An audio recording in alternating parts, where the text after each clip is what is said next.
Good afternoon, Saints. I won't be before you long. I just had to call BS on a couple of things. Dr. Jamal Bryant has come out with his second or third video bashing or shading Cheyenne Bryant, and I'm just really sick of it. So first, he wanted to say that I had no idea that she wasn't degreed, but as a man who has a doctorate myself, and my sister is the HNIC or the Run DMCSM5, child, we don't care about none of that. The first time you called her out, you used that as a distraction from the Target debacle that you were in. And the second time you called her out came conveniently shortly after one of your baby mamas went on Tasha K. And you felt like you didn't have to answer for that. But I remember when you called her out the first time, it's like, well, this is what she said on my very own podcast. And you played the little clip of her talking about how it was a smart idea as somebody who was trying to abstain before marriage to get butt booty hole naked and take a bath with your romantic partner, but not expect for premarital sex to happen. Like, and you were saying, don't do it. And you were using that as a clip that where I should have known there was something wrong with her then. No, I'm going to play this clip from that very same podcast of where you should have known that something was wrong with her. And you would have, had she not looked like your preference. And so instead of checking her and correcting her on this negative behavior and the nonsense that she was talking, and thereby trying to equate it with behavior known for the stereotypical of Black people, and referring to herself as a Black woman, regardless of the drug-addicted Hispanic crotch she fell out of, you didn't have any smoke for her as you sat there and listened to her say this nonsense. I want you all to listen to this flashback clip. Now, did I remix it a little bit to play up how dumb she sounded? Yes. But I assure you, if you go back and you watch that episode in its entirety, she said all of these things. Get into it. Doc, I read something this morning that messed me up. It said 48% of Black women will never be married. I told God I'm faithful. I'm faithful to the man. I'm faithful to you. I'm a praying woman. I come from a good family. Coming from a little girl from the hood who was a product of teenage parents, a mama who did the drug that my father sold. So adversity and trauma was what I was just bred in. It was innate. It was nature. It was nurture. It was in my environment. And I come from a good family. And because of that, I've seen things that I know don't breed results that most people want. I've yet to hear a person say, I waited all my life to be a baby mama. Your decisions created that result. Wow. I'm not a 42-year-old successful woman who is without any kids seeking validation. And nor am I embarrassed about that. I am very, very proud that I waited. I'm proud that I'm not a divorcee. I'm proud that my decisions have brought me to a place where I'm not a Black woman statistic.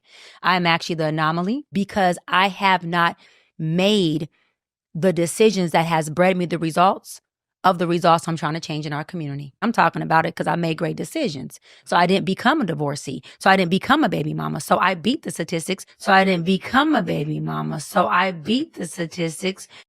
I'm a product of teenage pregnancy. I was pregnant at 14 and 16. So I started off early, right? I had a boyfriend early. I had a father who said, not on my watch. You may hate me now, you'll thank me later. You're not having these babies. So I didn't become a baby mama. So I beat the statistics.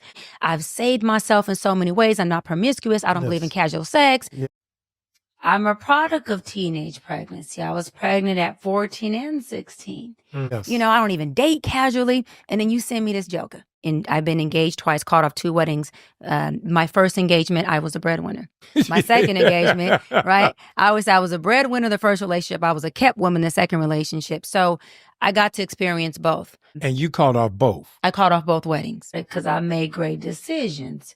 So I didn't become a divorcee. So I beat the statistics. The first one I cut off because although my father was a street dude who made a lot of money in the streets, and so I was always well spoiled financially, he didn't raise me to look for a man for money.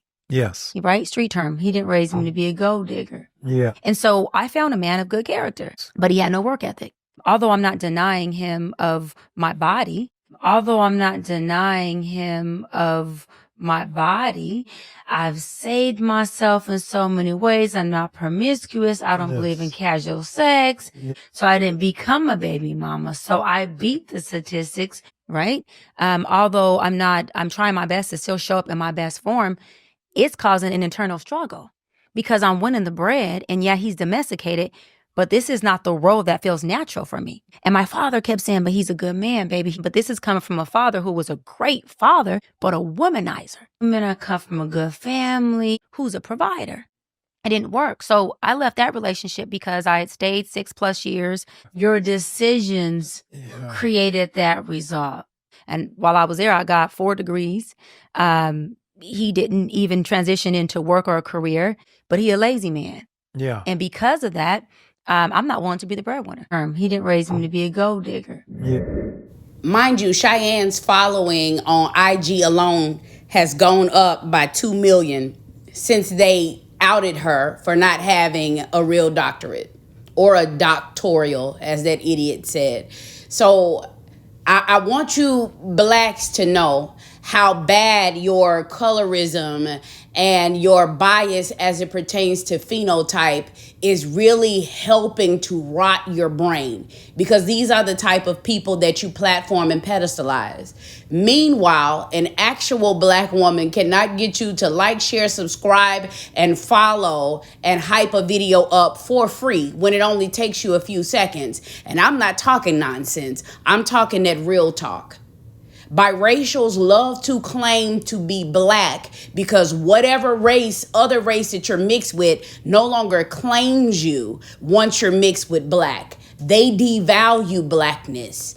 And you use blackness to your advantage. Why?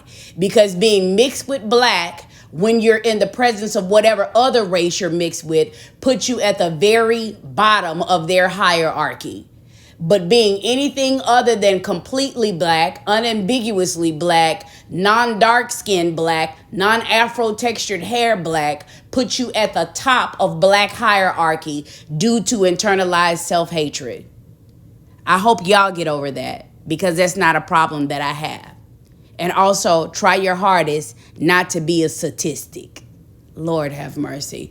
So, tell me in the comments if you can point out the hypocrisy and the idiocy in what she said in this clip. And I'll see y'all in the next video.